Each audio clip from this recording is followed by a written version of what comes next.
Muito bem, queridos, bom dia, paz do Senhor, tudo bem com vocês?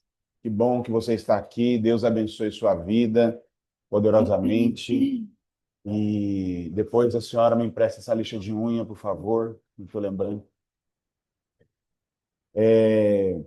Amados, hoje, nosso último encontro, gostaria que nós tivéssemos mais um ou dois, é verdade, mas até que poderia, talvez poderia ser no domingo que vem, que é o primeiro domingo do mês, mas é bem no dia primeiro e algumas coisas para o início de todas as aulas ainda não está completo. Algumas já podem começar, mas outras não. Mas oficialmente hoje é o último encontro e hoje nós vamos falar sobre visão. Amém? Só. Ô, Jonas, você pode entrar só para ir recepcionando o pessoal, por favor?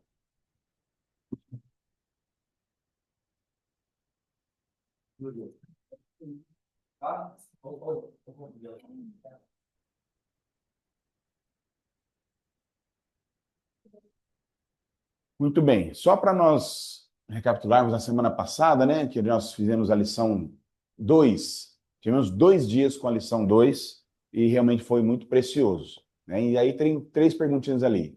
Segundo o texto, qual o principal degrau da liderança e por que ele deve ser conquistado antes de liderar os outros? Qual é o primeiro degrau da liderança, gente? Não somos todos, somos nós mesmos. Nós mesmos, né? Muito bem. E por quê? Por que ele deve ser conquistado antes de liderar os outros? Outra pessoa. Por que ele deve ser conquistado antes de liderar os outros?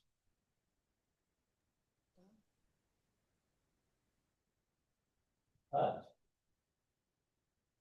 precisa ser todos de uma vez, não.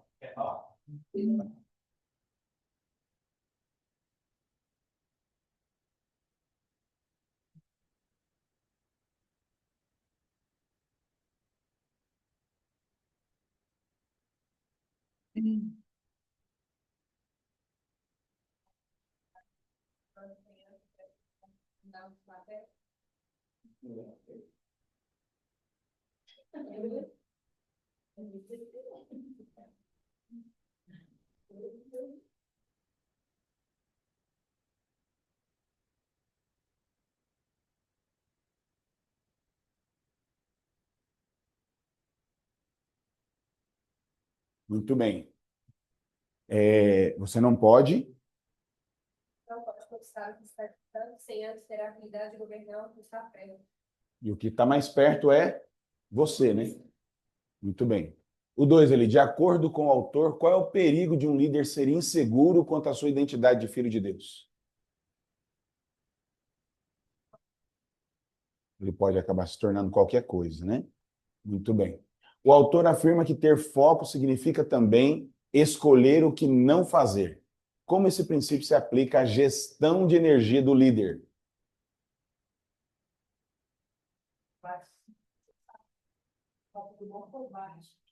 Bater o bom combate e não... Falou outra coisa antes? Não, não combates desnecessários, né? Fazer coisas desnecessárias. Muito bem. Gastar energia com outras coisas, né? Muito bem. Muito bem. Então, hoje nós vamos falar sobre visão e vamos ler juntos esse versículo de 2 Crônicas, mas tem um versículo lá no Novo Testamento também que... deixa eu dar uma olhada, pastor Ronaldo, nesse versículo para mim, por favor. Eu acho que essa referência...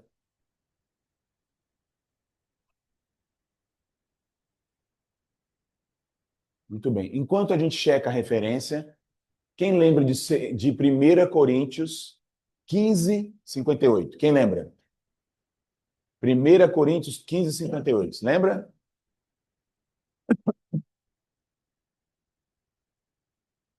Quem lembra? 1 Coríntios 15:58. Ninguém lembra? Ainda não. Ninguém lembra? É isso mesmo, está certo, né? Ok, obrigado. Pastor Santiago, você lembra de 1 Coríntios 15, 58? Lembra, Jonatas? Ricardo, você lembra de 1 Coríntios 15, 58? Hã? Depois que leu, né? Ó, gente, vamos decorar a Bíblia, amém? Vamos aprender os textos, vamos guardar os textos, amém? Vamos ler aqui na tela primeiro, vamos lá? Vamos lá? Mas vocês devem ser fortes e não desanimar, pois o trabalho de vocês será recompensado. Amém? Agora, alguém de casa, leia para nós, por favor, 1 Coríntios 15, 58. Alguém de casa. 1 Coríntios 15, 58. Vou ler aqui, então. Ok, Marcos, vai lá. Portanto, meus amados irmãos, Marcelo. sedes firmes e constantes, sempre abundantes na obra do Senhor, sabendo que o vosso trabalho não é vão no Senhor. Amém? Então, tanto no Antigo Testamento quanto no Novo Testamento, combina a mesma situação, né? Seja forte, não desanime, seja firme, seja constante. O trabalho de vocês será recompensado. O trabalho de vocês no Senhor não é vão. Amém? Então, isso é uma visão que nós devemos ter. Aquilo que nós estamos fazendo, primeiro, estamos fazendo para o Senhor e será recompensado. E a gente não faz por causa da recompensa, mas também por causa da recompensa. Amém? A palavra de Deus nos orienta, lá em 2 João, se não me falha a memória, para a gente trabalhar de tal maneira que a gente não perca. Ô, irmão Maurinho, vem para cá, ó, tem uma primeira cadeira aqui. Daqui a pouco vai sentar lá na escada Bom dia, paz.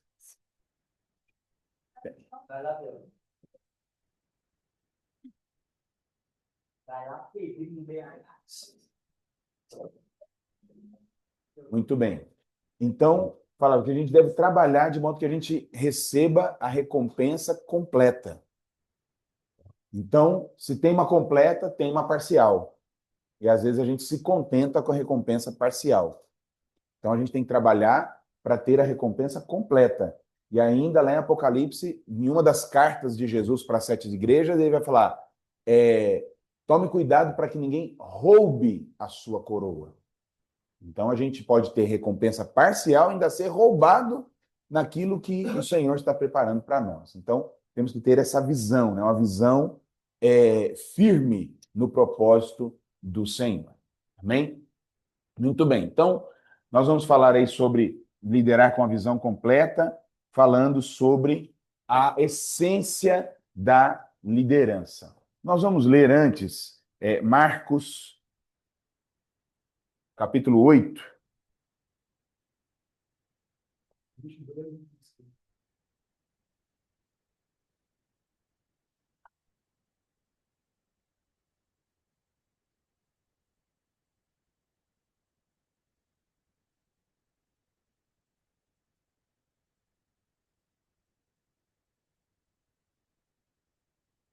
Marcos 8, de 22 a 26.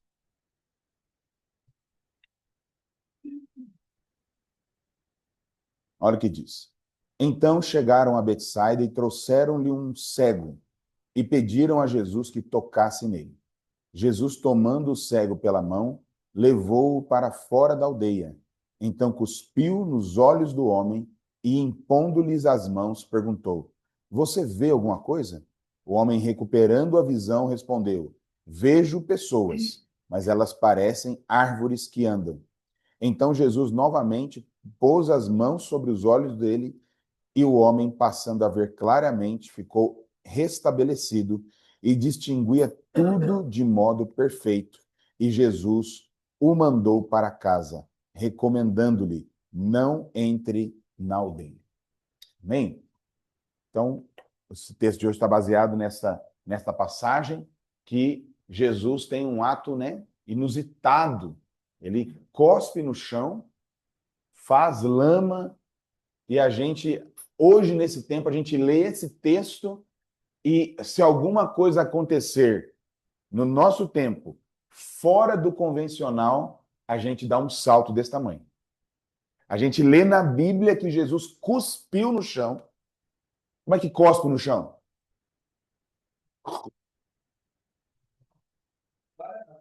Não é isso?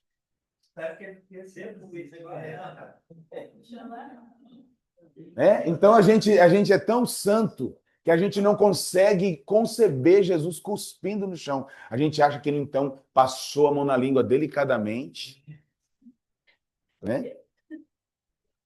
E aí alguma coisa hoje, no século XXI, nós que cremos nessa Bíblia e nesse Jesus, espera-se, se alguma coisa sai do convencional, a gente não aceita, a gente não consegue. Lendo a Bíblia, lendo esse texto. Veja como nós precisamos mudar a nossa visão, até de quem é Jesus. Por isso que Paulo vai dizer assim, lá em 2 Coríntios, capítulo 5, versículo 16, ele vai dizer o seguinte, daqui para frente, a ninguém conhecemos segundo a carne. E se conhecemos Cristo dessa forma, já não o conhecemos assim. Então, às vezes nós temos uma visão de Cristo e dos outros baseado em nós. E quando nós temos que ter uma visão de Cristo baseada em Cristo. E uma visão de nós e dos outros também baseada em Cristo.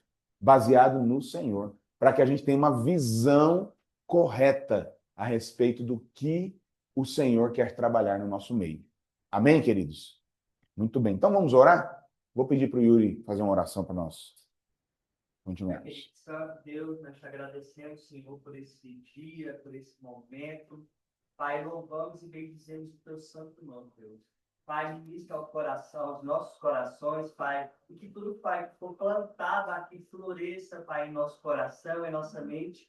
Pai, que possamos sair desse treinamento mais sensíveis a Ti, Pai. Mais sensíveis a que a nossa liderança está tentando nos passar, Pai. Nos faz o coração receptível a todas as palavras, Pai. Em nome de Jesus. Amém. Amém. Amém. Muito bem. Então, a essência da liderança. Uma das palavras que define o cerne do que é liderar é visão. Nós precisamos, né, ter uma visão do que nós estamos fazendo, seja uma sala de escola bíblica.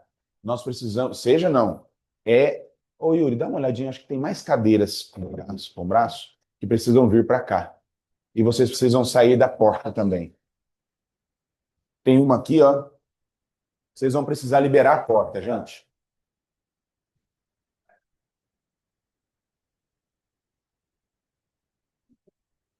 Muito bem.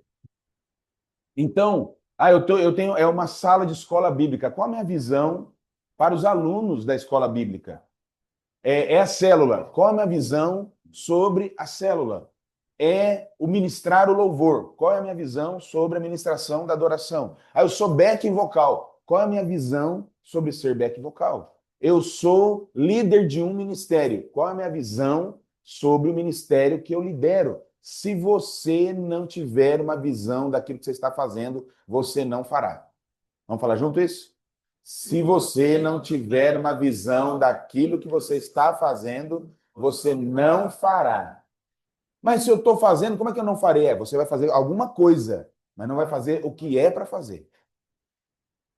Porque não tem uma visão do que é. Qual é a visão? Olha, a gente gasta a Igreja do Nazareno, você pega o manual da igreja, vai ter o batismo hoje de manhã, aí fala lá sobre o batismo. Qual a visão da igreja sobre o batismo? Qual a visão da igreja sobre ela mesma? A missão, a visão. Quais são os valores de um cristão nazareno? Eu sou da Igreja do Nazareno e eu não sei quais são os valores da Igreja do Nazareno. Aí vem alguém e fala assim, pastor, toda semana falar sobre o momento da visão e às vezes é até igual.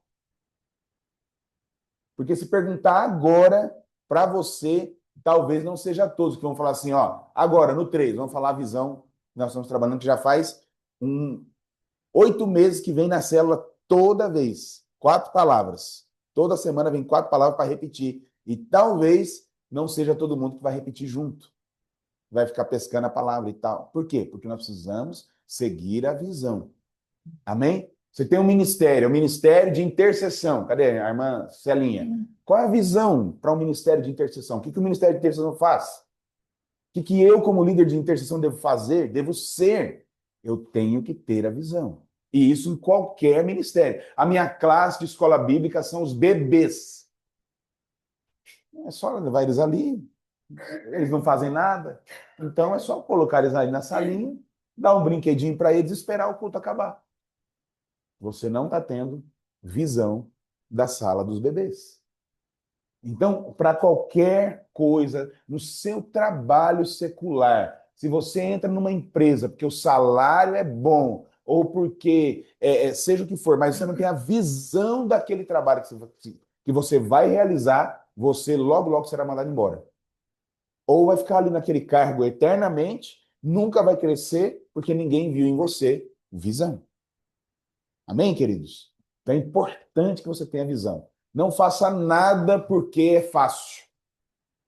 Faça porque você tem visão daquilo. Ah, é mais fácil tal coisa. Esqueça isso.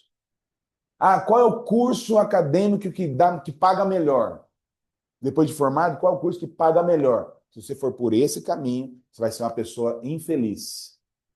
Você tem que ir atrás daquilo, como John Maxwell diz, faça aquilo que você ama fazer e pare de trabalhar, não trabalhe mais. Ele vai dizer o quê? Se divirta. E quando você faz o que você gosta de fazer, você se diverte, você não está trabalhando, não é um sacrifício. Então, o cerne é a visão. Liderança e visão são conceitos indissociáveis. Vamos ler junto ali? Você não é um líder? Vamos lá? Você não é um líder verdadeiramente se não tem uma visão acerca daquilo que lidera e do que vislumbra para o futuro. Então, vamos pegar aqui o professor de escola bíblica do século XVIII, chamado Dwight Lyman Moody. Você já ouviu eu falando dele? Foi um professor de escola bíblica, era um jovem, queria muito dar aula na escola bíblica. Chegou para o pastor, disse, eu quero dar aula na escola bíblica. O pastor disse o que para ele? Não tem aluno. Todos os alunos já estão com o seu professor. Se você conseguir alunos, você então pode dar aula para eles. Ele saiu com um pacote de pirulito e saiu chamando as crianças, entregando pirulito e pedindo, chamando para ter uma aula. Chegou na igreja com 18 crianças. E o pastor olhou extasiado aquilo e disse o que para ele? Você pode dar aula agora. O que ele disse? Não, você não pode dar aula. Não tem lugar. Porque todas as salas estão ocupadas. Se você conseguir um lugar, você pode dar aula. O que ele fez? Pegou as crianças, levou para debaixo de uma árvore e começou a dar aulas para elas.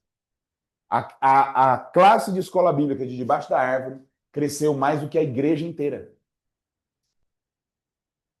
Então, se você não tiver visão, você não vai fazer, você vai ficar...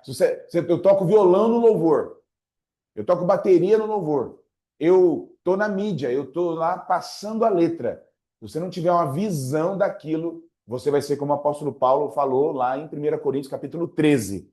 O que ele falou? Vai lá. No microfone para os irmãos ouvirem de casa também. Vê se está ligado. Não tiver Ligado? amor, vai ser como um símbolo que retine. Então, se eu não tiver amor, se eu fizer aquilo só por... Ah, não, é só apertar um botão. Se você não apertar aquele botão com amor, com visão daquilo que você está fazendo, você vai passar a letra na hora errada, você vai fazer de qualquer jeito, a letra não vai nem passar. Né? Então, tudo nós precisamos ter visão daquilo que nós estamos fazendo. Amém? Um líder com visão de futuro sempre exercerá autoridade no presente. As pessoas param por falta de visão e não por falta de força ou tempo. A gente fala, não, né, não tenho tempo de fazer tal coisa, não, mas quem tem visão, ele arruma tempo, ele arruma jeito, ele vai, ele dá um jeito, porque ele tem uma visão daquilo. Amém, queridos? Por favor, compartilhe aqui as suas impressões. Quantos aqui já leram o capítulo 3? Levanta a mão. Bastante gente. Muito bem. Leia o capítulo 3 e siga lendo o livro, que em agosto nós voltaremos. Amém? Pode seguir lendo o livro. Vai ser bom para você se chegar lá em agosto e tiver lido todo o livro. Você vai ganhar um pirulito. Muito bem. Vamos falar juntos? Vamos ler juntos aqui? As pessoas, eu já li aqui, mas vamos ler todo mundo junto? As pessoas param por falta de visão e não por falta de forças ou tempo. Muito bem. Tem uma pessoa... Já foi, né? Aqui apareceu ali, eu vi. Muito bem. Então, o perigo da acomodação, né? Há muitas pessoas de visão perfeita que nada veem. O ato de ver não é coisa natural, precisa ser aprendido. O líder precisa de visão, amém? E aí, o Carlito Paes, né, no livro, ele relata a situação do homem que nós lemos aqui, né? Que ele foi curado por Jesus, já inicialmente, né? Jesus fez lá a lama, colocou nos olhos dele e Jesus fez uma pergunta para ele. Qual a pergunta que Jesus fez para ele? Você vê alguma coisa? E aí ele falou o quê? Vejo as pessoas, mas elas são como árvores. E às vezes nós nos contentamos em ver alguma coisa. Ver alguma coisa. Não, nós não podemos nos contentar em ver alguma coisa. A gente precisa ver claramente. Amém? Muito bem. Não se contente com uma visão distorcida e limitada. Existem líderes que se acomodaram com suas próprias limitações. Eu tenho uma limitação, eu tenho um problema e eu não avanço para resolver aquilo, para mitigar ao máximo aquilo. O John Maxwell, no livro 21 Leis da Liderança, ele fala que existem coisas na nossa vida, e o Andy Stanley também no livro O Líder do Século XXI fala a mesma coisa, que tem situações na nossa vida que elas não resolvem, mas elas podem ser... Qual é a palavra que ele usa? Não é controladas. Não, eu vou lembrar a palavra que o Andy Stanley usa no livro. Que aquelas coisas estarão ali, mas você vai administrando. Você administra os pontos fracos. Você não deixa de olhar para eles, você não deixa de lado, mas você vai sempre administrando os pontos fracos. Tem mais gente aí. Fala, microfone lá. Quando chega o microfone lá para o pastor. Muito bem. Realmente é mais fácil se acostumar ao que já temos, ao que já estamos enxergando, ao que já temos e já alcançamos. Então, veja, às vezes nós já temos alguma coisa. Estamos falando de igreja, certo? Como igreja, já temos alguma coisa. Já está bom. Alguém poderia falar assim, até onde nós vamos com isso? Você vai fazer mais o quê? Vamos, né? Já não está bom, né? Alguém poderia dizer, já não está bom. Não é bom ter uma igreja assim, assim, assado? A resposta é não, não está bom. Então porque o seu ego é grande, você quer uma igreja grande porque o seu ego é grande? Não, é porque tem gente perdida. E a igreja tem que ter esse entendimento. Ainda existem pessoas perdidas. Meus vizinhos estão perdidos. No bairro onde a igreja está inserida, tem muitos perdidos.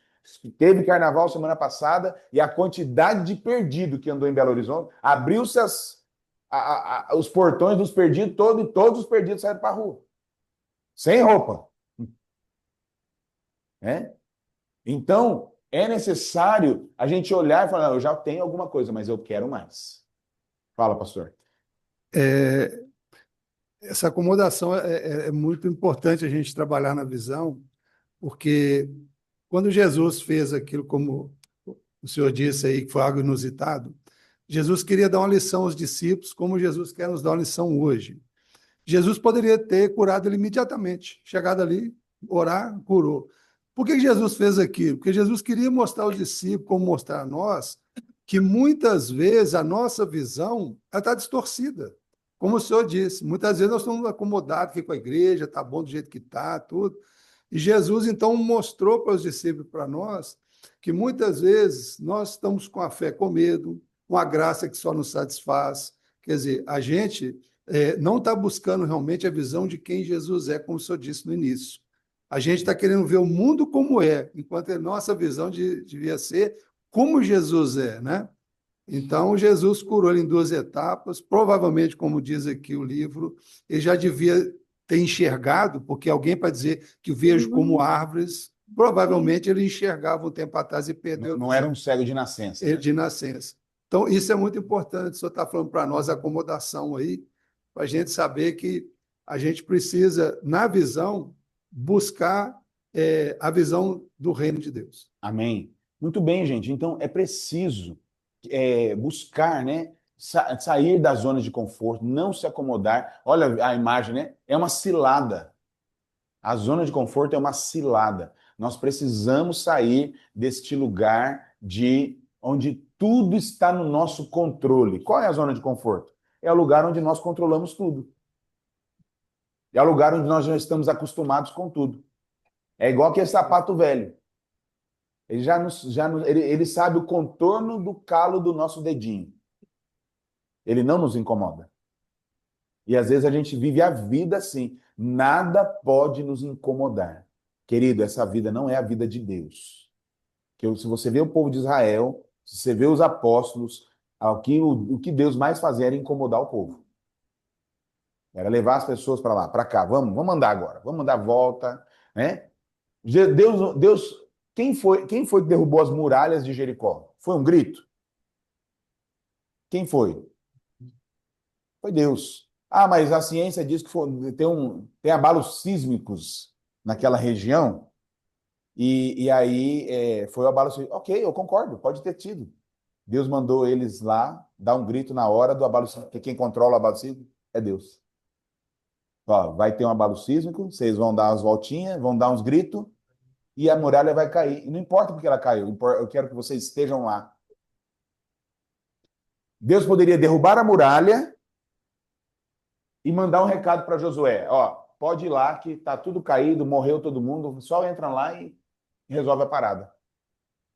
Mas Deus quer nos fazer parte do processo. Agora, para fazer parte do processo, tem que acordar cedo, colocar a roupa de soldado e dar 7 voltas, 13 voltas ao total. Foram 7 dias. No 7º dia, foram 7 voltas.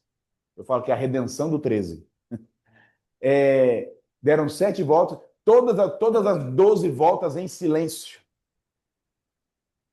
Só imagina os pensamentos, irmão, dos sacerdotes andando em volta da muralha, calado. Aí a gente acha que a muralha era dar a voltinha na igreja, né? Era uma cidade, meu irmão. Era uma cidade que tinha uma muralha em volta dela. E as pessoas, o exército de Israel, deveria dar 13 voltas, 12 delas só respirando.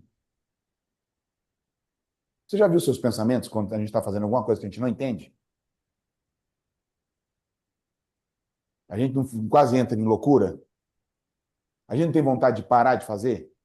Porque ninguém nos diz nada. Ninguém nos diz nada. Josué não falou, ó, gente, na última volta nós grita, mas por enquanto, não. Gente, vamos dar a volta. Deus mandou mais um dia. Vamos lá, mais um dia. Mais um dia. No último dia, falou, ó, gente, hoje é a última volta, nós já demos 6. Nessa 7ª volta, ao meu sinal, nós vamos gritar. Aí imagina agora, gritar.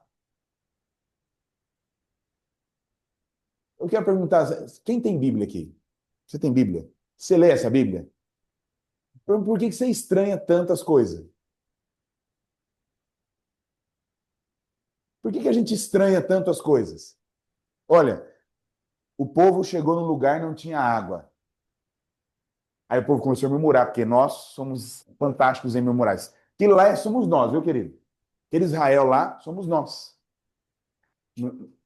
Você nos trouxe aqui para nos matar nesse deserto, essa água ruim, podre.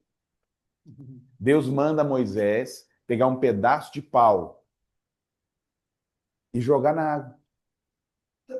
Manda, agora beba. Calma, pastor Santiago. Pastor Santiago se empolga ali. Segura. Calma. Calma. Veja, ele mandou. Agora deixa eu perguntar uma coisa. O que é mais fácil? O que é mais fácil? Jogar o pau na água ou transformar a água de amarga a doce? Por que a gente não joga o pau? A gente fica pensativo, tá vendo? A gente fica. Sabe, então, a visão é para nós sairmos da acomodação.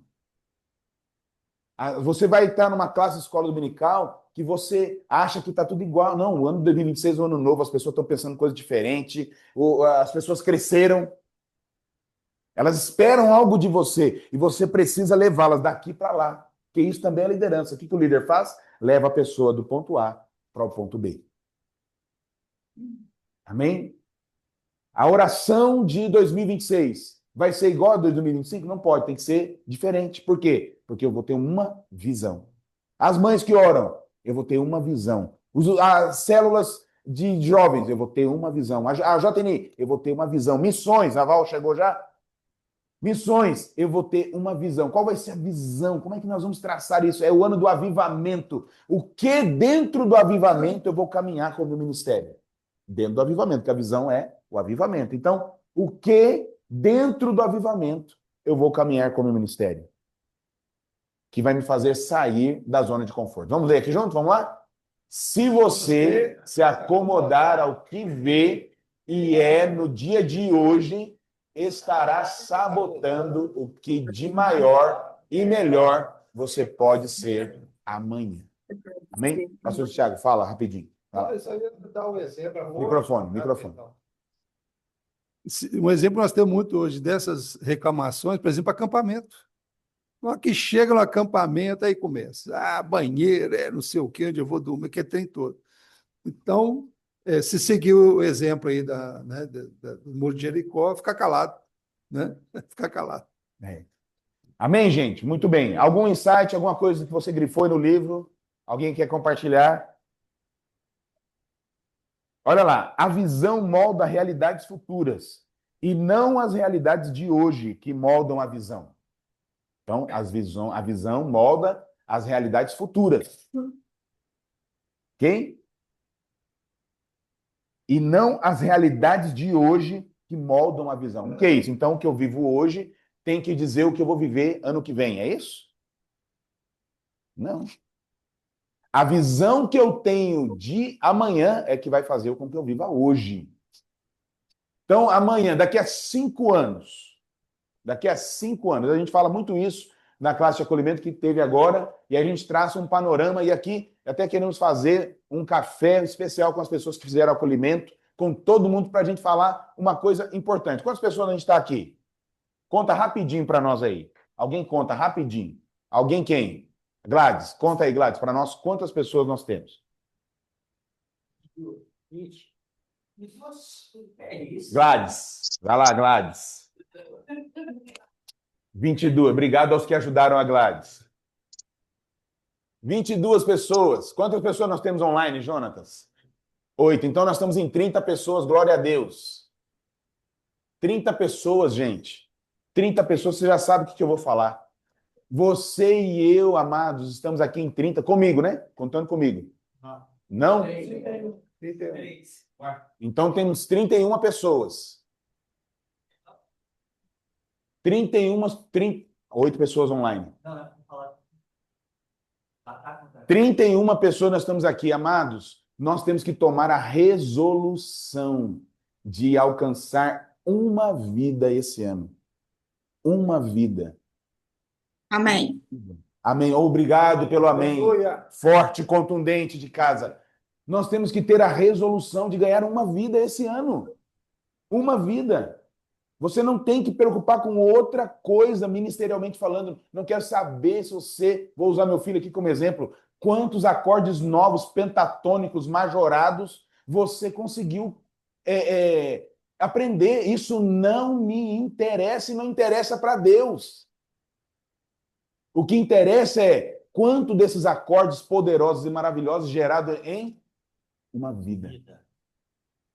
É isso que interessa. Porque se nós ganharmos uma vida, querido, na classe de líderes do ano que vem, nós vamos ter quantas pessoas? 62. E na classe de líderes do outro ano, nós vamos ter quantas?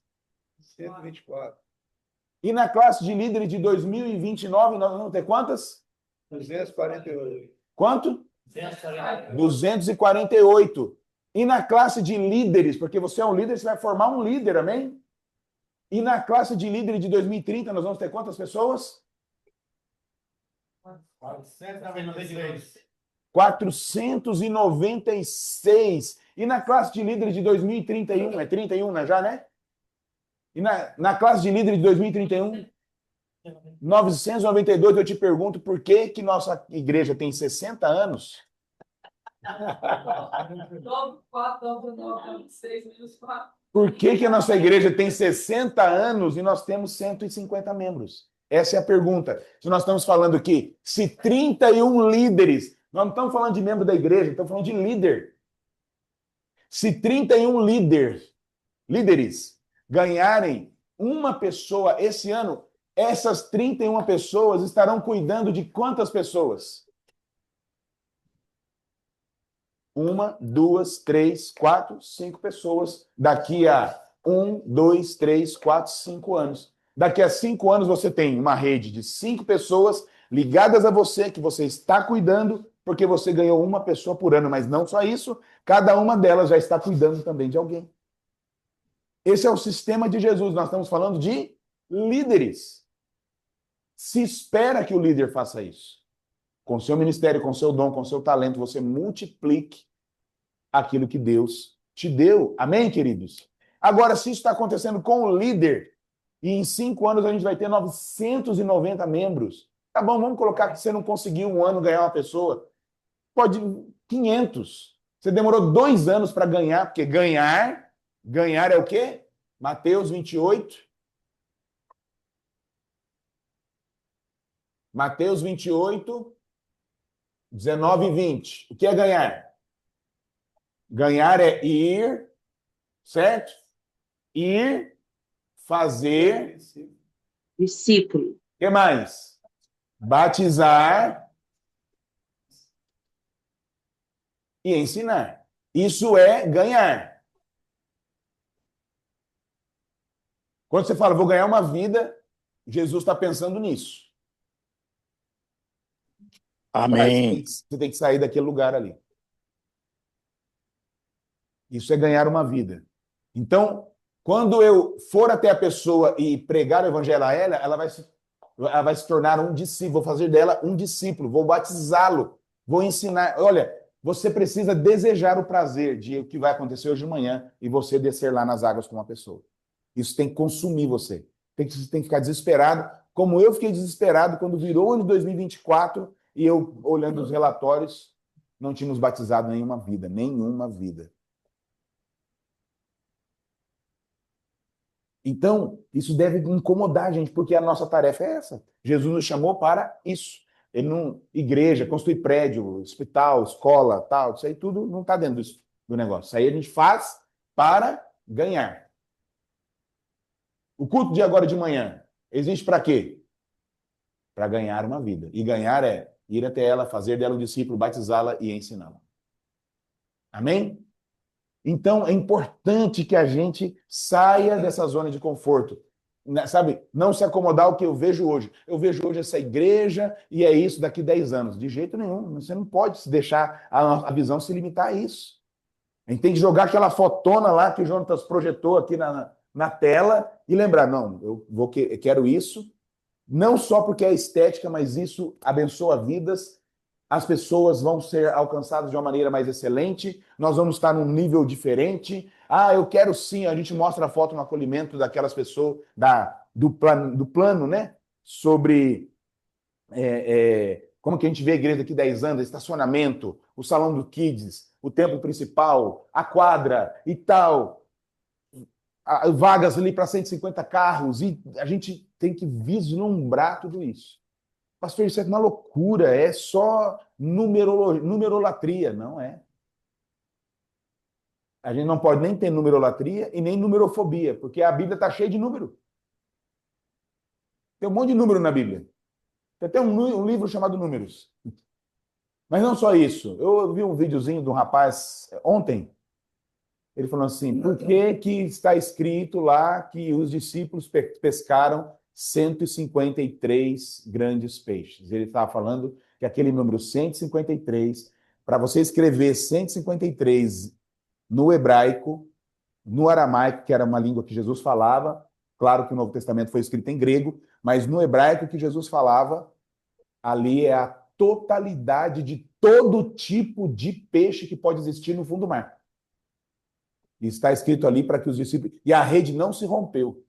Em minutos ali o cara fez uma ministração top das galáxias.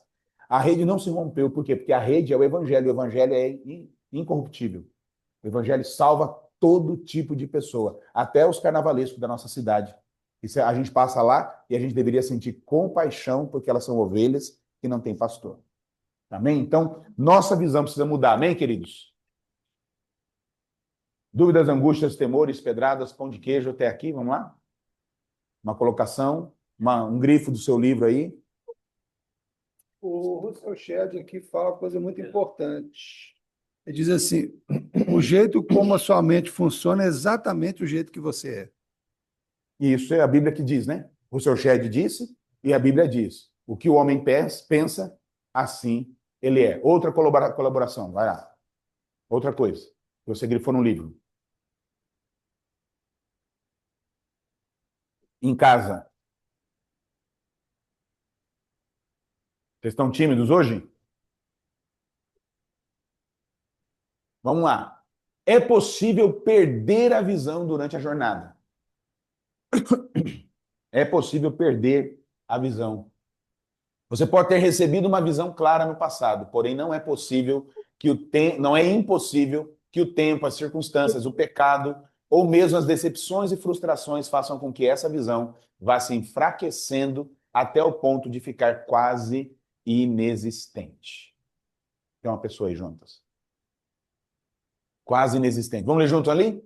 Um líder pode perder muitas coisas, só não pode perder a sua visão. Amém? Um líder pode perder muitas coisas, só não pode perder a visão. Então, ao que tudo aponta, no texto, aquele homem já tinha visto antes. Então, não há nenhuma declaração de que ele era cego de nascença, e o fato dele associar as pessoas como árvore mostra que ele já tinha enxergado antes, né? Mas, de alguma maneira, ele perdeu a visão.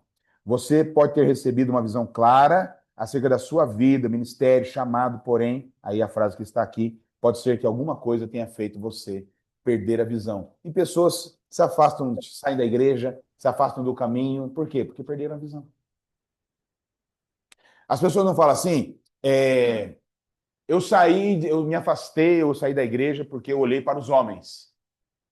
Por isso eu me afastei. Aí a gente diz para ela o quê? Para você olhar para Cristo. Eu vou dizer que você está errado. Olhar para Cristo. Olhar para Cristo.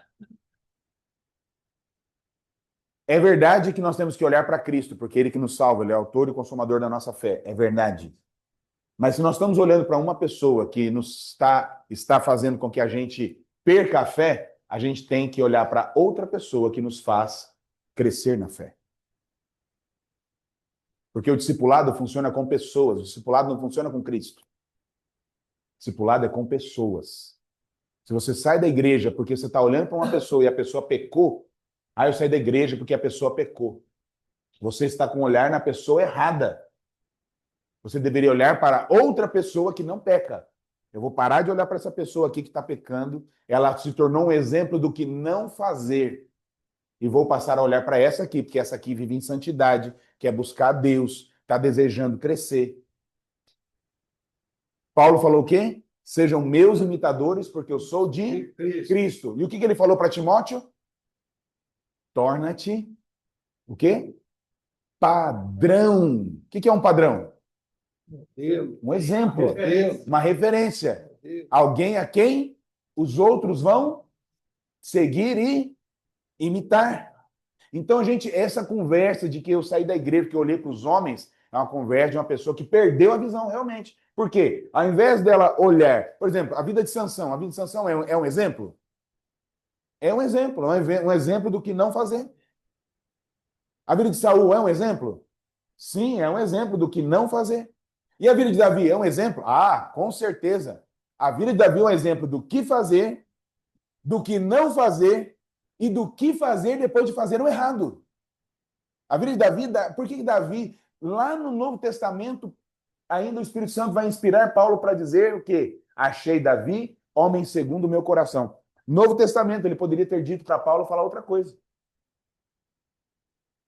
Porque a Bíblia foi inspirada por Deus, amém? Ele poderia ter dito a Paulo que falasse outra coisa. Achei Davi um camarada legal, achei Davi um homem que não era tão bom assim, mas se esforçou. Não, achei Davi, homem segundo o meu coração, que fará toda a minha vontade. O cara que pecou, mandou matar, adulterou, se orgulhou. O cara que escreveu, Senhor, não é soberbo o meu coração, teve um ato de soberba, mandou contar o povo e quase que o Israel todo vai embora por conta da atitude de um líder que em um momento equivocado de vida fez algo errado. Mas o que a vida de Davi mostra? Mostra o que eu devo fazer depois que eu fizer algo errado. Amém, queridos? Então, ser um padrão tem que ser um ato de coragem minha e sua. Eu amo quando Elias fala assim, lá por volta do meio-dia, em 2 Reis, capítulo 14. 1 Reis? 14 não, 18, né? 1 Reis ou 2 Reis? 1 Reis. 1 Reis 18, lá por volta do meio-dia, no Monte Carmelo, os camaradas tudo cortado, cansado, suando, gritando. Ele chega para o povo e fala assim, come to me. Venham a mim. É como se ele dissesse assim, esse trem de fazer fogo descer do céu, vocês não entendem. Eu sei, então vem comigo. Chamou a responsabilidade para ele. Às vezes a gente tem medo de chamar a responsabilidade para nós. A gente não tem visão de quem nós somos e por isso a gente não chama a responsabilidade para nós. A gente fala para os outros o quê? Não olha para mim não. Olha para Jesus. Isso é um ato de covardia e de uma falta de visão de quem você é em Cristo. Você está assumindo ser qualquer pessoa, como falamos no ponto anterior. Você tem que saber quem você é filho de Deus, você é um servo do Senhor, uma serva do Senhor, você é um líder, você é uma pessoa que Jesus salvou, você foi libertado dos pecados. Amém, querido? Então você é muita coisa. Amém? Fala para o seu irmão, você é muita coisa. Fala para ele. Vocês são muita coisa. Isso, fala você de casa aí, você é muita coisa. Amém, amém. Vocês são muita coisa, Marcos. Olha, Vocês são me muita dá coisa. licença de falar uma coisa que minha avó diria. Minha avó diria assim, você não é pouca bosta, não, você é muita bosta. Você não é pouca coisa, não, você é muita coisa. Você é muita, você tem talento, você tem dons, você tem crescimento, você pode chegar em algum lugar, amém, querido? Você não é o vermezinho de Jacó, tem a vida inteira lá, eu sou um vermezinho de Jacó, eu sou... Ô, meu irmão, vira uma borboleta em nome de Jesus. Amém? Então, um líder pode perder muitas coisas, só não pode perder a sua visão. Visão de quem ele é. Amém? E existem alguns fatores que levam à perda da visão, né? O medo do fracasso, comodismo com o que já foi conquistado, perdas da caminhada, seja financeira ou relacionais, acidentes, tragédias que podem produzir traumas e paralisação, doenças que atingem o líder ou pessoas próximas, sejam físicas ou emocionais, religiosidade, orgulho, vaidade. Essas coisas podem fazer a gente perder a visão. E nós não podemos perder a nossa visão. Amém? Nós precisamos seguir, nós precisamos olhar realmente para o que o Senhor tem para nós e enxergar. Então, o meu ministério, a minha célula, ela começou agora, ou os jovens da igreja, é isso. Mas aí algum líder que perdeu a visão vai dizer, sabe o que vai dizer? Os jovens aqui da igreja não querem nada. Estou usando aqui os jovens. Os alunos da minha sala de escola dominical não querem nada. Eles não vêm. Por que eles não vêm? Nós temos que fazer sério? Não, você não acha que você tem que fazer essa pergunta? Você marcou um encontro e ninguém veio. A gente não pode simplesmente dizer assim, esse pessoal não quer nada mesmo.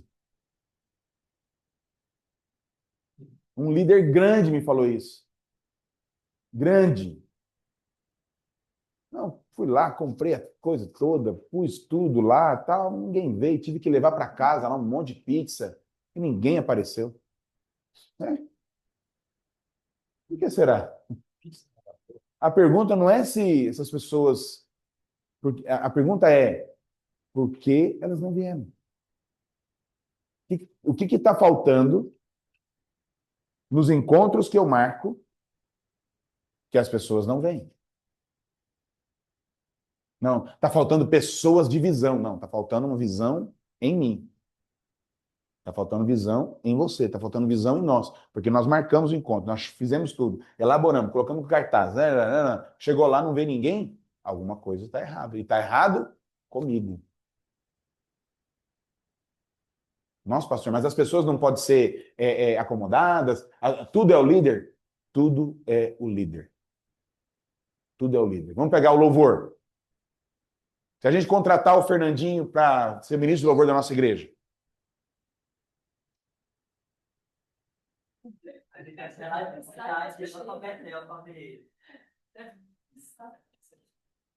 quando ele estiver ensaiando aqui 5 horas da manhã, vai ter gente aqui olhando o ensaio.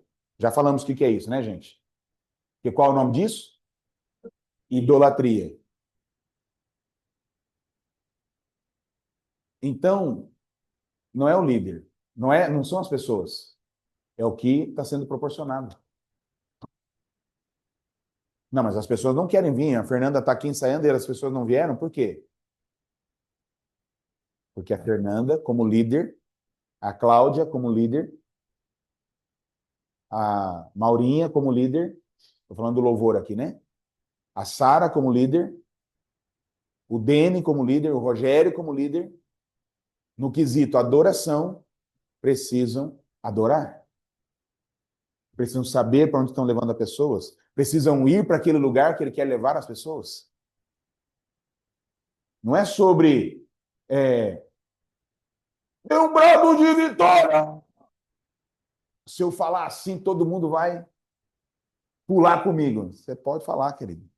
Se você não estiver bradando vitória na sua vida, no dia a dia, de segunda a sexta-feira, no sábado não vai ter vitória. Então, tenham cuidado, porque tem coisas que levam à cegueira. Mas, graças a Deus, é possível, né, gente? Recuperar a visão. Nunca se acomode à cegueira em sua liderança. Não se acomode com a falta de visão. Traga luz para a sua vida e volte a ver. Este é o desejo de Deus para você. Amém? É possível recuperar a visão. Alguém em casa quer comentar alguma coisa?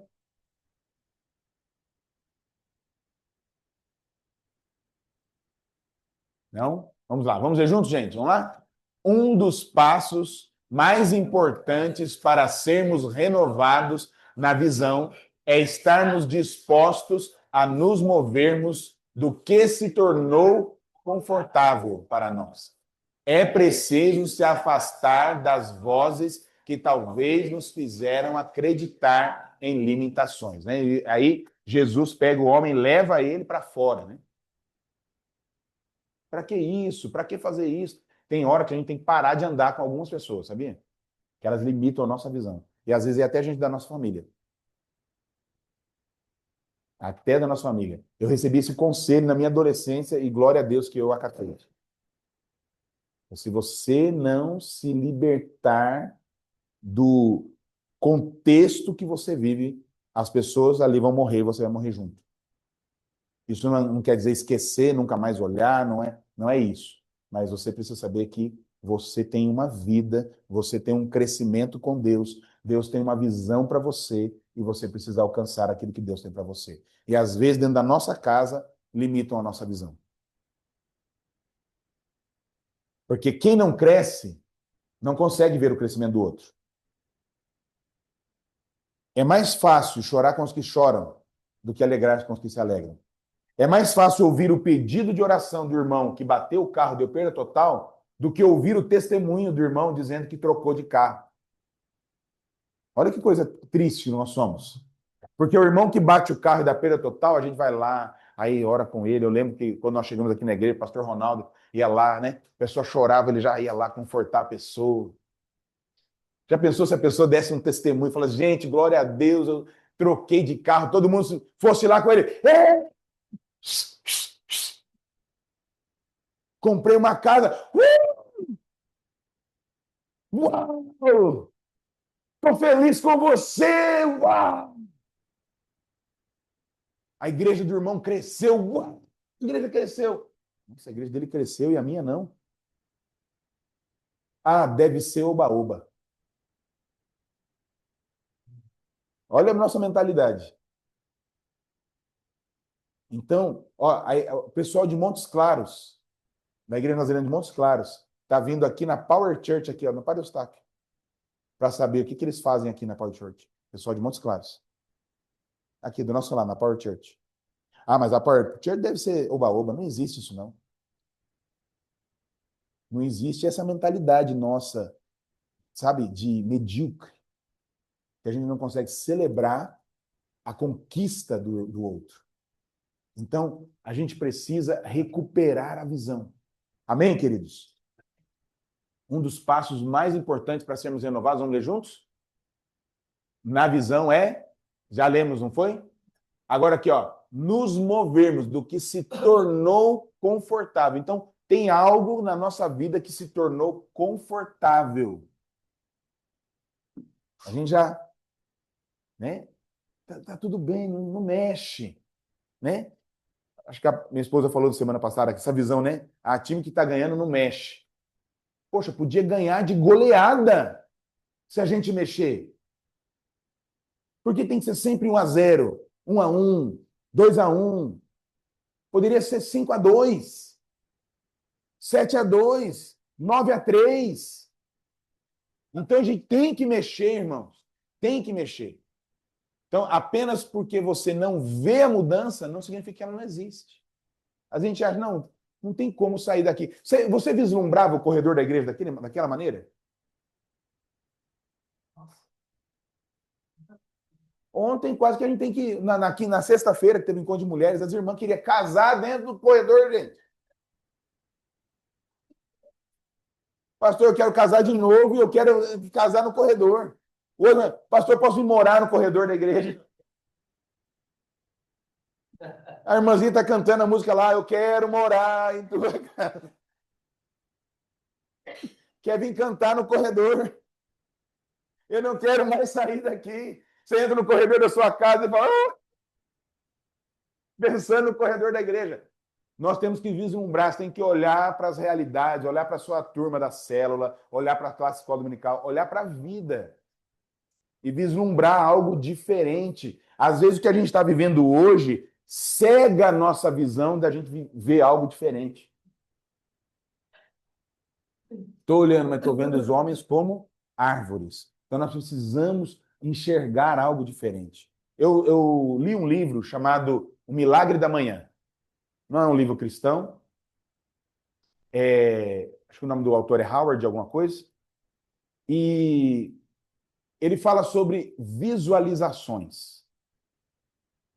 E descrever visualizações. Eu tenho um caderno devocional, que eu faço no devocional, e eu escrevi nele minhas visualizações. E outro dia eu estava folheando ele, que quando eu folhei os meus devocionais, e fui folhear as minhas visualizações. E, amados, eu orei e agradeci a Deus, porque uma das minhas visualizações era ver a minha esposa formada em psicologia, uma psicóloga renomada, abençoada, e que as pessoas realmente que fossem cuidadas por ela vissem que ela é uma pessoa incrível. Uma das minhas visualizações. Eu quero ver isso. Eu quero ver isso. Quando a gente fala no acolhimento, a nossa visão para daqui 10 anos, nós temos que ver isso, amados. Nós temos que vislumbrar isso. Nós podemos fazer isso. Amém? Amém. Então, porque a gente não vê, não quer dizer que a mudança não existe. Não quer dizer que a gente não pode chegar num lugar diferente. No lugar afastado, Jesus usa um método, no mínimo, inusitado para curar o homem. Ele cospe no chão, cospe na lama formada, toca os olhos do homem. Ele, então, faz uma pergunta. Você está vendo alguma coisa? Era uma pergunta que, talvez, há muitos anos o homem não ouvia. Era uma pergunta que apontava de volta para a sua ação e sua capacidade de ver. Era uma pergunta que apontava para a esperança. E a pergunta para nós é isso. Você vê alguma coisa? O que você vê da escola bíblica que vai começar mês que vem, que é daqui uma semana. O que você vê, Jonatas? A escola bíblica. Você, professor de escola bíblica, o que você vê? Você, líder de louvor, o que você vê? Você, líder de ministério, o que você vê? Ou você, líder de célula, o que você vê? Sabe o que nós vimos nestas semanas da nossa célula? Que a nossa célula, especificamente a célula Gênesis, precisa desesperadamente de discipulado. Porque a maioria das pessoas da célula Gênesis são novos convertidos. Mas o que eu vejo para a célula Gênesis? Eu vejo que dia 11 de março nós vamos fazer uma noite italiana e nós vamos convidar os amigos e nós vamos ter lá umas 30 pessoas na noite italiana no dia 11 de março. Porque eu vejo nossa célula ganhando vidas. Amém. Todos eles são, a maioria são novos convertidos, a maioria. As perguntas da Marcela e a Lana estão aqui, eles veem. O João está aqui, a Adriana. As perguntas da Amém. nossa célula são as mais inusitadas. E às vezes as fechadas também, coloca a gente na parede. Mas eu vejo, cada uma daqui, o Santiago está aqui, eu vejo a nossa célula ganhando vida. Aí eu pergunto assim, ué, mas não tem que fazer o discipulado? Como é que vai ganhar um monte de vida se a gente tem que fazer o discipulado? Pois é, a gente tem que fazer o discipulado e vamos ganhar vidas. Nós temos que ver isso. Levar as pessoas a verem isso. Amém? Ver a pessoa, depois desse curso Mulher Única, como você estará, mulher, que vai fazer o curso. Depois do curso Homem ao Macho, depois do Conhecendo Deus, Fazer Sua Vontade, depois do curso Ignição, como é que esses jovens estarão? Leve-os a ver isso. E eu mesmo preciso ver isso. Eu vou dar o curso Conhecendo Deus, Fazendo Sua Vontade. Depois de dar esse curso pela terceira vez, o que eu vejo dessas pessoas? Eu preciso ver isso. Amém? E não pode ser homens como árvores. Tem que ser uma visão clara. Amém? Muito bem, olha, apenas porque você não está vendo a luz não quer dizer que ela não exista, porque não é porque você não enxerga como as coisas poderiam ser diferentes que elas não podem deixar de ser. Não é porque você não esteja vendo uma saída que não exista socorro. Não desista de crer. Quem está com essa frase aí? Vamos ler juntos?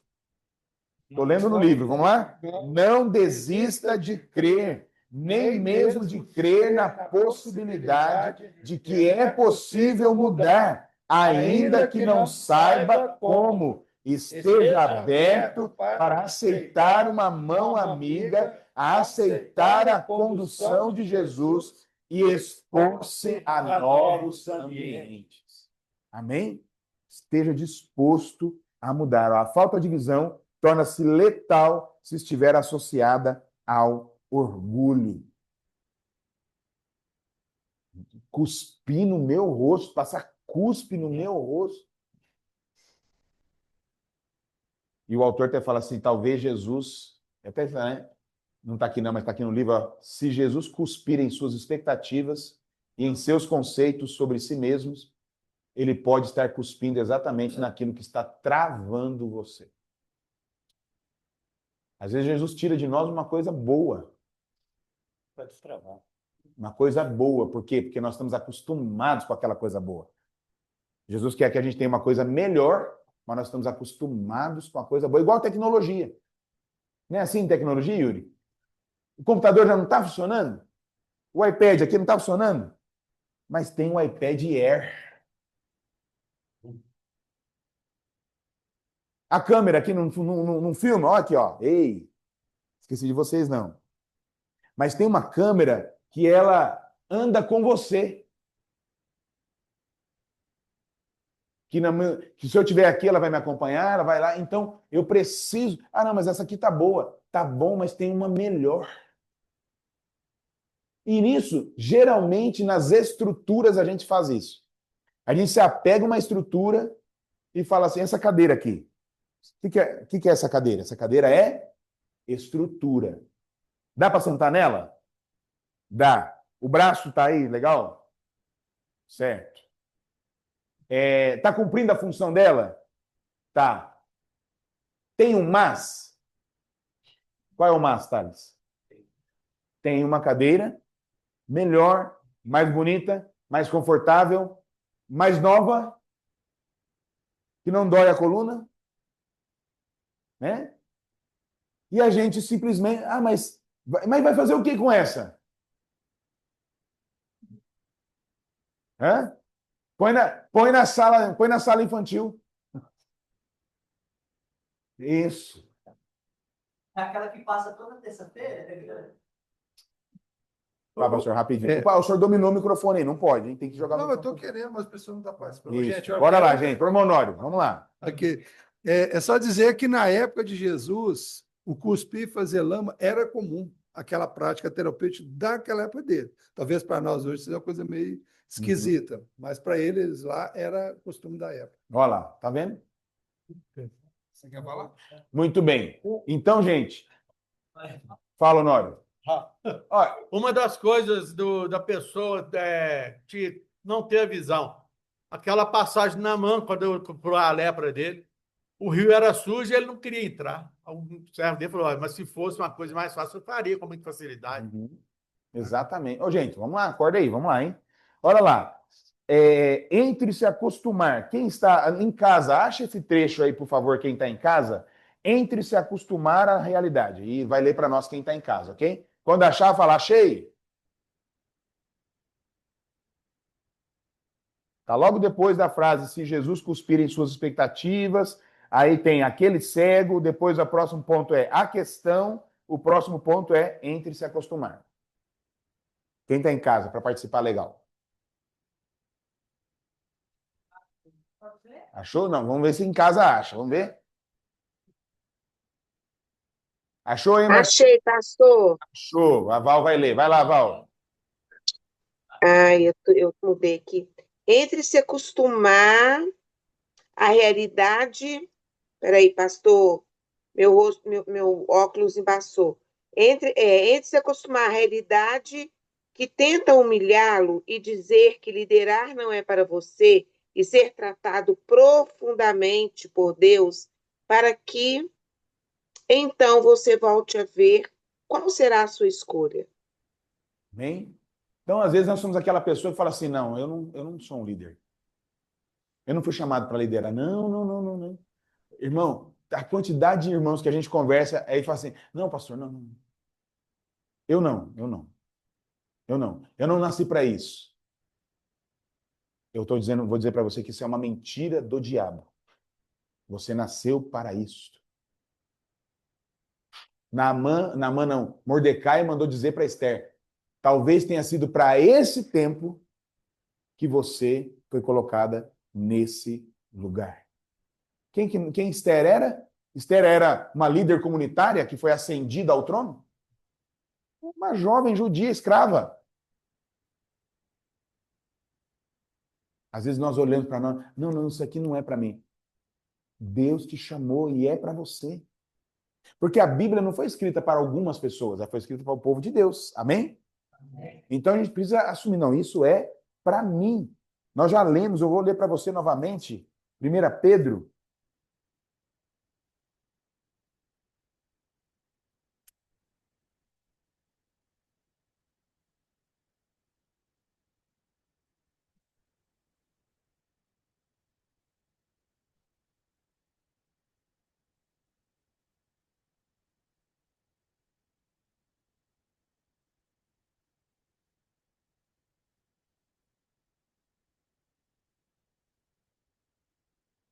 Sempre essa referência me foge.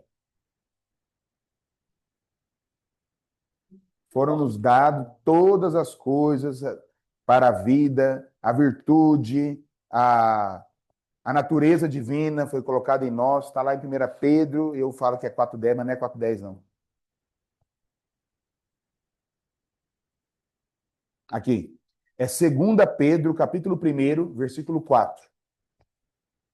Versículo 3. 2 Pedro, capítulo 1, versículo 3, diz assim: pelo poder de Deus nos foram concedidas todas as coisas que conduzem à vida e à piedade, pelo pleno conhecimento daquele que nos chamou para a sua própria glória e virtude, porque por meio delas ele nos concedeu as suas preciosas e muito grandes promessas, para que por elas vocês se tornem co-participantes da natureza divina, tendo escapado da corrupção, das paixões que há no mundo. E aí fala, por isso, concentrando os esforços, acrescentem a fé que vocês têm, a virtude ao conhecimento, o conhecimento ao domínio próprio a perseverança, e a perseverança a piedade, a piedade a fraternidade o amor. Porque essas qualidades, estando presente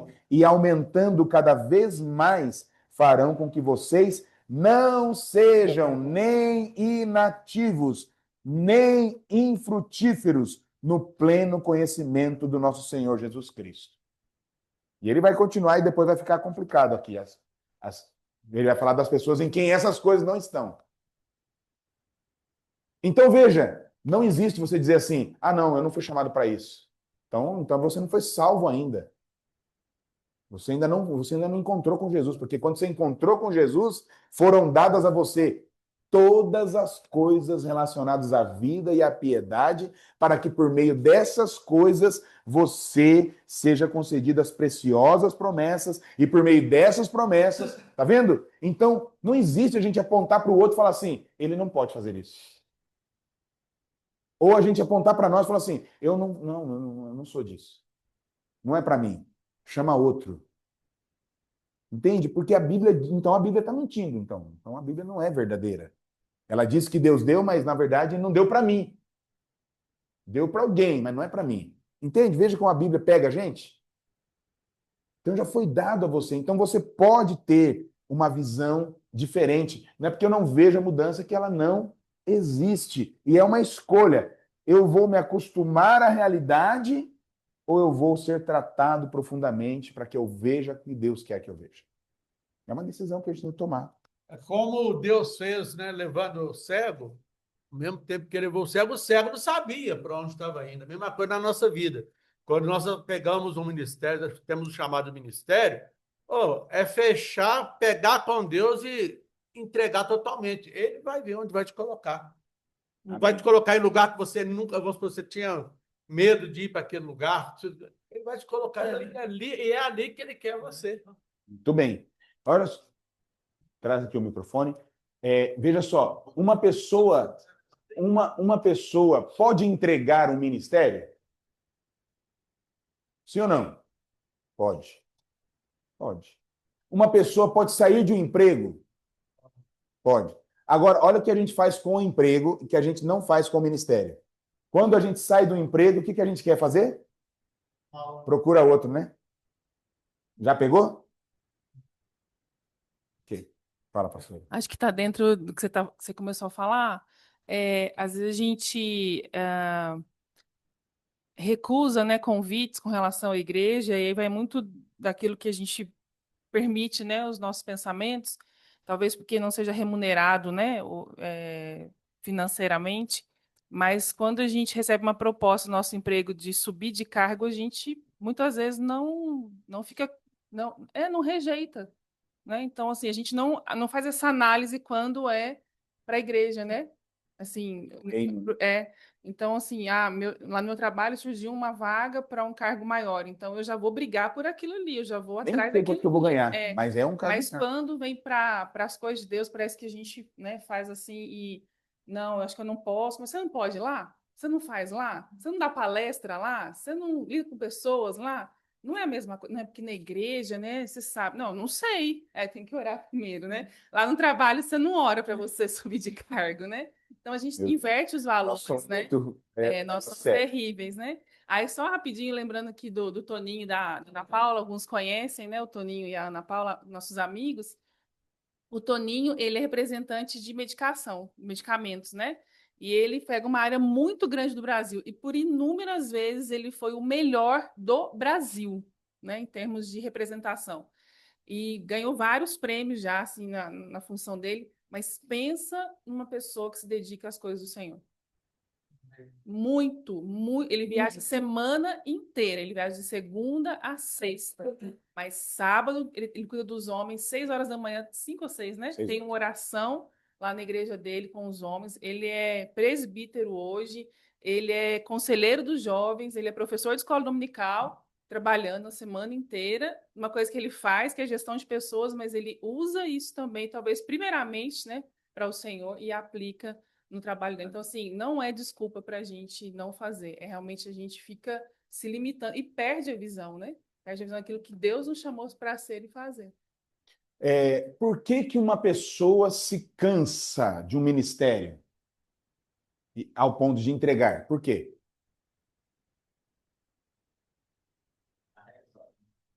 Se acomoda, Carrega sozinho, liga, se acomoda, afasta, perdeu a visão, né? Então a gente deveria, eu vou entregar o ministério X, mas eu vou me envolver no ministério Y. Pastor, mas eu não posso em algum momento não fazer nada? Irmão, aquele momento de não fazer nada na vida do crente é um momento inútil, brecha. Não quer dizer, não, então quer dizer que eu tenho que entrar num ativismo? Não, ativismo não. Não. Tem que respeitar as pausas? Tem. Não estou falando que você não pode, de repente, olha, esse ano, até o ano tal eu dirigi o ministério tal, o João está na escola dominical há 3 anos, 4 anos já? Esse é o 4º ano? 4 anos?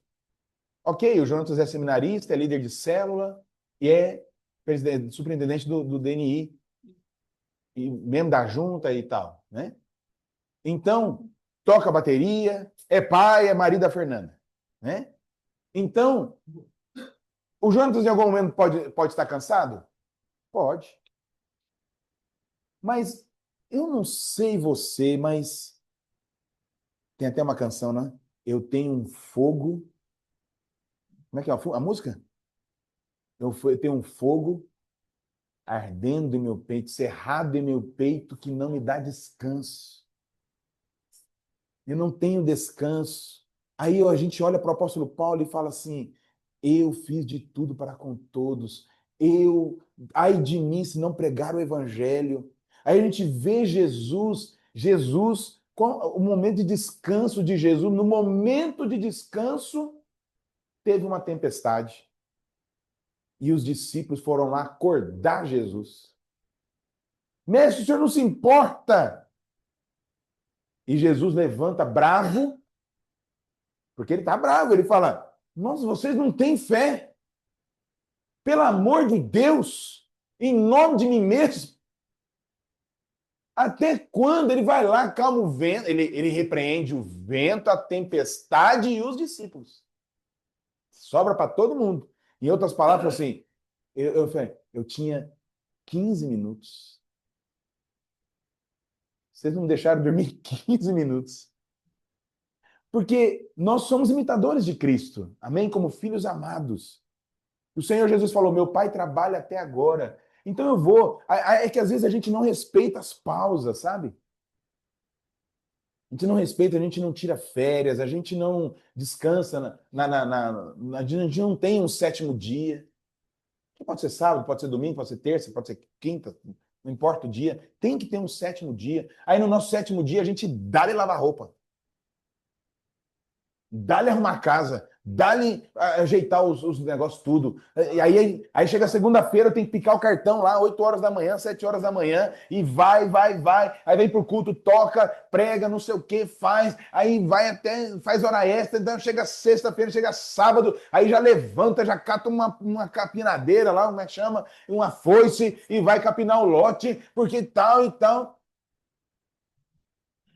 E às vezes a gente não se dá tempo. E a gente chega, a primeira coisa que a gente diz, a gente não pede demissão do trabalho, chega para o patrão assim: tudo bem, eu quero agradecer o trabalho, eu ganho bem, tal, mas eu estou cansado, eu peço demissão, eu preciso tirar um ano sabático.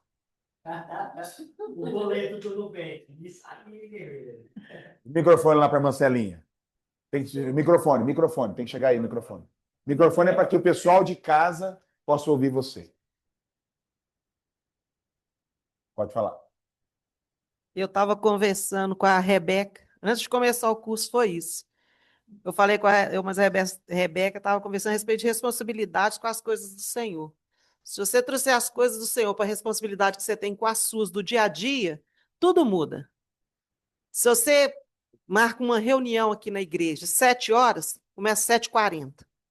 Se você pega serviço 8 horas da manhã, 2 minutos para 8, você está batendo seu cartão de ponto. Se você vai para a faculdade, vai começar uma matéria nova 7 horas. 5 para 7, você está lá dentro da sala de aula. Você vai começar uma reunião na igreja, 7h30, começa de 5 para 8, 8 horas. O ensaio do coral, dá até dó da Fernanda. É porque a gente não faz para Deus o que a A gente gente faz no dia a dia. E por que não? Se Deus é a prioridade de tudo. Cabe a chamada de atenção para nós. Falta a visão nossa do que nós estamos fazendo. Né? Falta a visão nossa. Então, Jesus tem a visão completa e perfeita. Se estamos sendo guiados por ele, está tudo bem, basta persistir nos processos ao seu lado. Amém? Então, olha lá, quando Jesus cospe em nossas expectativas, talvez Jesus cuspa em suas expectativas, talvez ele te leve a um lugar de vulnerabilidade, toque em áreas que deixam você desconfortável. No entanto, aquele foi o seu método para a cura. Amém? Talvez ele está justamente trabalhando naquilo que está travando a gente. E nós precisamos dizer sim, Senhor. Amém. Então, olha só, o bom, o maior inimigo é o bom, não é o terrível. O inimigo é o bom. O inimigo do excelente não é o ruim. O inimigo do excelente é o bom. Porque o bom a gente se acostuma com ele. É aquele sofá, né? Que a gente que está lá, cheio de ácaro, mas ele é tão confortável. Ele é tão bom, né? Homem faz muito isso com roupa, né? O bazar quase não tem roupa masculina, sabe por quê? Porque nós usamos a roupa até não dá para nem doar. Quando rasga, a gente manda costurar. Homem faz assim, rasgou a calça, ele manda para costureira. Sabe o que eu aprendi? Eu aprendi essa semana uma coisa, esses dias aí, meu amor, você precisa saber disso. Que eu não vou comprar mais calça de R$70. Sabe por quê? Porque eu compro a calça de R$70 e não percebo que eu pago 40 na costureira para deixar a calça do meu tamanho. Porque a calça da promoção pode estar mais larga, pode estar com uma barra gigante. Quando eu chego na loja, nos Estados Unidos tem muito isso. Nos Estados Unidos tem a largura da sua cintura e o comprimento da sua perna. Aqui talvez alguma loja até tenha, dessas mais assim. Mas se você for lá e provar, não, eu quero tamanho tal. É o meu. Quanto custa essa? Custa 130. Vou levar. Nossa, 130, mas compra essa que é 70. Mas essa de 70 eu vou pagar mais 50 para remodelar. Eu tô com uma calça lá que eu comprei, essa última agora que eu comprei, de que eu paguei R$ 69,90, eu paguei a costureira 2 vezes. Paguei a primeira costureira para fazer um trabalho. Aí a barra ficou ruim. Quando eu fui no outro costureiro, no alfaiate, quando ele olhou a minha calça, falou: pastor, essa calça não está boa em você. Aí ele tinha levado essa calça para fazer a barra e a outra ia fazer essa igual essa. Falei, a pessoa que costurou sua calça não deve ter régua. A sua calça está toda torta. Vou fazer de novo a sua calça. Foi mais R$50. Sabe quanto a calça ficou? R$ 69,90, mais 50, mais 50. Quanto ficou a calça? R$ 169,90 ficou uma calça básica, do dia a dia, jeans. Se eu tivesse ido comprar uma calça e pagar 150 nela, eu teria pagado mais barato. Entende que às vezes é uma falta de visão? Você costuma com uma coisa boa. O bom é inimigo do excelente. A gente precisa realmente se abrir para a mudança. E aí, isso na estrutura, isso pega muito, porque a gente se acostuma com as estruturas. Já falamos sobre isso. Vamos pegar o calcanhar de Aquiles de alguém, talvez. Os bancos da igreja de madeira. Não, pastor, mas eu dei uma oferta para comprar um metro desse banco. Que bom. Glória a Deus, naquele tempo foi bom, mas hoje tem coisa melhor, mais confortável, mais acomodante dentro do ambiente. sei se essa palavra existe. Mas para isso a gente tem que vender os bancos. Quanto custam os bancos? Gente, os bancos, ele compra todos os bancos, todas as cadeiras, ainda dá para reformar alguma coisa na igreja ainda. Porque madeira é cara. Eu quero comprar um teclado para a igreja, ele custa aproximadamente R$ 7.000. É um teclado bom. Mas, pastor, não tem aquele teclado? Tem aquele teclado, um teclado iniciante, ele é bom, a gente usa timbres virtuais, a gente remodela, dá jeito. Mas se a igreja tiver um teclado bacana, que qualquer tecladista pode chegar e tocar, beleza, e é um som bacana, brilhante, bonito, custa caro, custa R$ 7.000.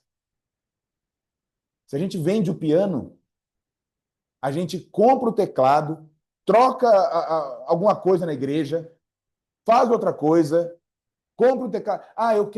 Eu quero que a igreja... Até falei com o cara da Serenata esses dias. Eu tenho um piano de madeira lá, de parede. Quanto custa? Ele falou, uns 30 mil. Tem um piano... Aí, falando, na nossa igreja tem um conceito de piano, mas aquele piano não nos serve. Por quê? Porque ele é de parede. Mesmo que eu vire ele para o povo, eu vou ficar sem visão do povo. Mas como a nossa igreja tem o conceito de ter um piano, tem um piano bacana, um piano digital bacana, que dá para a gente ter o... Não, as pessoas vão olhar e falar, é um piano. O pastor tirou aquele piano, mas tem um outro piano lá. É diferente, mas tem um piano lá. O piano custa 11 mil, top de linha. Digital, bacana, com visão do povo. Vende o teclado, o piano, compra o outro piano digital, compra o teclado também, ainda sobra dinheiro para fazer, entende? Mas ter um piano na igreja é uma coisa boa, mas não é funcional, entende? Às vezes na nossa casa tem aquela batedeira de bolo da sua avó, ela está funcionando, ela bate bem o bolo, meu irmão, mas tem uma refratária da Arno que custa R$ 700, planetária, que custa R$ 700, que ela bate bolo, bate pão, bate você dentro junto quase.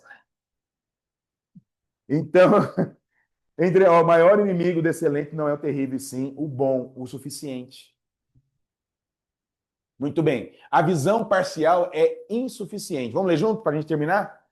Existem pessoas e líderes que já receberam um vislumbre da visão, mas param por aí. Limitam-se a ficar com o que é bom. Entretanto, o maior inimigo do excelente não é o terrível, é o bom, o suficiente. Jesus tem a visão completa e perfeita, e se estamos sendo guiados por ele, está tudo bem. Amém, queridos? Vamos mais um, vamos lá. Creia em uma visão completa, amém? Vamos lá? Jesus não quer dar um jeito em sua visão. Ele deseja trazer restauração completa. Ele não faz nada pela metade e não dá a você uma solução mais ou menos. Amém? Lemos ali, tá igual. É só para você ver que é visão completa. Amém, queridos? Estou adiantando que não dá para a gente entrar mais, a gente precisa terminar. Olha lá, fuja dos lugares de cegueira. Pode. Eu tenho aqui.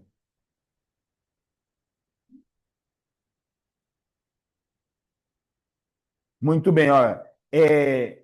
Jesus curou aquele homem, ele instruiu especificamente, não voltasse mais para o povoado de Betsaida. Certamente houve um motivo para isso. Quando recebemos uma visão de Deus, saímos do lugar da nossa antiga mentalidade e paradigmas e temos que cuidar para não voltar para lá. Amém? Se alguém precisar descer, pode descer, tá? Vai começar, nós vamos terminar, mas se alguém precisar descer para estruturar alguma coisa, pode. Tenha cuidado com lugares nocivos, venenosos, estéreis, inúteis, infrutíferos. Cuidado com o ambiente que já fizeram com que você perdesse a visão. O que pode significar um ambiente e hábitos e até colegas de profissão. Podem ser tradições, denominações ou até amigos. Onde fica a sua Betsaida? Decida romper com o que não revela a você a luz e visão. Talvez você não seja compreendido por todos. Talvez seja criticado por decidir se afastar. São preços a serem pagos, mas que sempre serão menores do que perder a própria visão. Amém? tenha cuidado com lugares nocivos, né? Ah, tem um membro da equipe lá que o camarada não caminha igual. Não tenha medo de chegar nele e falar, irmão, o irmão não está caminhando junto. Nós temos o Ministério de Louvor, temos uma maneira do Ministério de Louvor, tal, e não tem que dar, ou seja, a célula, o líder em treinamento. Irmão, você não está caminhando junto, tô achando que você está caminhando contra. O que está acontecendo? Né? A gente precisa, sabe, perceber que alguma coisa está limitando a nossa visão. Vamos ler juntos ali? Tenha cuidado com lugares nocíveis, venenosos, estéreis e infrutíferos. Muito bem. Quando recebemos a visão de Deus, saímos do lugar da nossa antiga mentalidade. O que nós estamos fazendo com esse curso aqui? Nós estamos levando você para um outro lugar. Levando você para uma outra mentalidade. Você não pode pegar tudo que você aprendeu nessas 4 semanas e falar assim, não, mas eu quero ficar aqui, eu quero ser assim. Você vai estar jogando fora o que Deus implantou na sua vida. Sua família vai agradecer a Deus pela nova pessoa pelos novos conceitos que você está adquirindo nessas 4 semanas. Aplique isso na sua vida, aplique no seu trabalho, aplique no ministério, na criação dos filhos, no casamento. Porque fazendo assim, nós vamos ser pessoas muito melhores. Amém? Muito bem. Então, olha lá, a cura do cego de Betsaida retrata 3 estágios da liderança. As trevas da falta de completa visão, a visão confusa que vem com a meia-luz e a visão completa que se mostra a luz plena. Amém? Persiga um novo caminho que se abrirá diante de você. Amém? Não esteja, né? Não se adapte, né? Não, isso aqui já está bom, já chegamos. Olha, em termos de igreja, nenhuma empresa é assim. Não existe um negócio de a empresa falar assim, não, a gente já está num patamar, bom, nós vamos ficar aqui. Não, toda empresa quer crescer. Se ele chegar, não, o negócio é abrir uma outra filial, vamos abrir. O negócio é contratar mais um gerente, vamos contratar. O negócio é ter mais uma cartela de produtos, de outra, não sei agora as linguagens, né? É ter mais uma linha de produtos, vamos ter. Por quê? Porque é o crescimento desejado. Não vamos parar. Pergunta se a Nestlé não quer lançar um produto novo. Mas quem é a Nestlé? Pode lançar um monte de coisa, gente. Tem tanta coisa no Brasil em termos de leite condensado, mas quando alguém quer surpreender alguém com doce, ele compra uma outra marca? Ele compra leite da latinha lá da moça. Ele fala isso. Aí ele fala assim, a irmã que fez o doce. Isso aqui foi feito com leite moça. Ô, gente, tem tanta marca. Mas a pessoa quer surpreender. Por quê? Porque ela tem uma visão de que se foi feito com leite moça, foi bom e a pessoa, né? Que nem uma história do queijo que eu já contei para vocês. Mas isso aqui tem um queijo tal. Né? Esse queijo, não importa quanto custou, porque naquele momento era desejado fazer algo que estava num nível diferente. Amém? Então, nós estamos na igreja num determinado patamar da vivência eclesiástica, mas Deus pode nos levar a um outro nível. Amém? A um outro nível. Em nome de Jesus. Conclusão. Vamos ler tudo junto que acaba aqui, tá? Liderar com uma visão plena não é sobre o que os olhos alcançam hoje, mas sobre o que sua fé vislumbra no amanhã. O processo de cura do cego de Betsaida nos ensina que não devemos com bom o suficiente ou com vultos que parecem árvores. O convite de Jesus para você hoje é: saia do povoado da acomodação, permita que ele restaure sua visão por completo, aceite o desconforto do tratamento divino e decida não retroceder aos lugares que roubaram seu brilho. Quando você vê claramente, sua liderança deixa de ser um peso e se torna um guia seguro para todos os que o seguem. A visão molda realidades futuras. Não pare de enxergar tudo claramente. Amém, gente? Vamos ficar de pé. Obrigado a todos por esse tempo que nós tivemos aqui durante esse um mês, praticamente. Deus abençoe você, você que está em casa, que acompanhou até agora.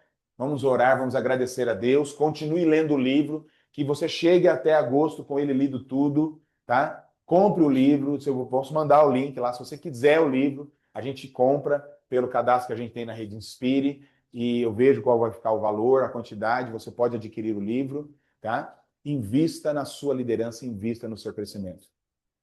É ele todo, mas talvez a pessoa queira ele físico, né? Eu gosto do livro físico, né? Amém? Vamos agradecer a Deus. Pai, obrigado por essa manhã.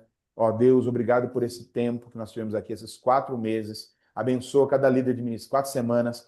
Obrigado, abençoa cada vida, cada líder de ministério, cada líder de célula, cada líder em treinamento, cada membro do Ministério de Louvor, cada vida, as pessoas em casa. Ó Deus, seminaristas, abençoe cada vida, Senhor. Os pastores, nós te agradecemos por cada um. E pedimos que o Senhor derrame a tua graça sobre cada coração. Ó Deus, e os princípios que nós aprendemos aqui, que nós compartilhamos aqui, sejam aplicados à nossa vida, a começar de mim, Senhor. Eu sei que tem coisas, ó Deus, muito difíceis, porque nos pegam num momento da vida em que nós não conseguimos vislumbrar a mudança, mas nos ajude pelo poder do teu Espírito. Em nome do Senhor Jesus, eu te peço, abençoe cada coração, ó Deus, e frutifique, ó Deus, em cada vida, a 30, a 60 e a 100 por um. Em nome do Pai, do Filho e do Espírito Santo. Amém e amém, Jesus. Amém, queridos. Deus abençoe. Amém. Obrigada, Obrigado, pastor. gente. Deus abençoe. Deus abençoe. Fique com Deus.